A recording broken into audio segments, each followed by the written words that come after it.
Rick Davis, Senator John McCain's former presidential campaign manager and a family spokesman, read the following farewell statement from the senator at a news conference at the Arizona State Capitol in Phoenix on Monday. "My fellow Americans, whom I have gratefully served for 60 years, and especially my fellow Arizonans. Thank you for the privilege of serving you and for the rewarding life that service in uniform and in public office has allowed me to lead. I have tried to serve our country honorably. I have made mistakes, but I hope my love for America will be weighed favorably against them.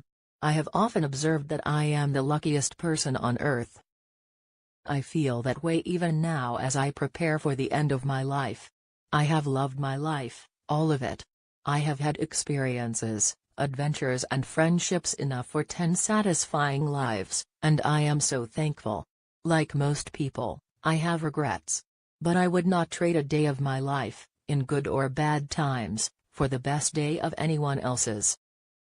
It's going to be difficult to fill his shoes. Arizona remembers John McCain. Read more. I owe that satisfaction to the love of my family. No man ever had a more loving wife or children he was prouder of than I am of mine. And I owe it to America. To be connected to America's causes, liberty, equal justice, respect for the dignity of all people, brings happiness more sublime than life's fleeting pleasures. Our identities and sense of worth are not circumscribed but enlarged by serving good causes bigger than ourselves. Fellow Americans. That association has meant more to me than any other. I lived and died a proud American. We are citizens of the world's greatest republic, a nation of ideals, not blood and soil. We are blessed and are a blessing to humanity when we uphold and advance those ideals at home and in the world. We have helped liberate more people from tyranny and poverty than ever before in history. We have acquired great wealth and power in the process. We weaken our greatness when we confuse our patriotism with tribal rivalries that have sown resentment and hatred and violence in all the corners of the globe.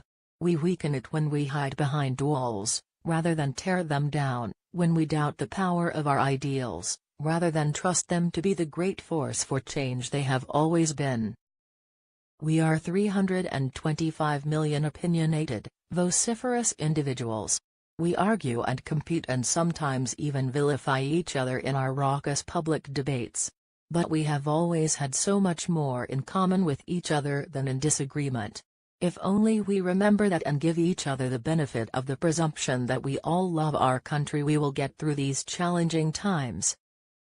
We will come through them stronger than before. We always do.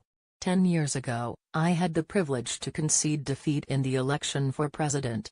I want to end my farewell to you with the heartfelt faith in Americans that I felt so powerfully that evening. I feel it powerfully still.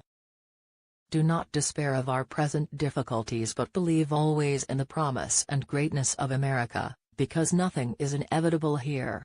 Americans never quit. We never surrender. We never hide from history. We make history.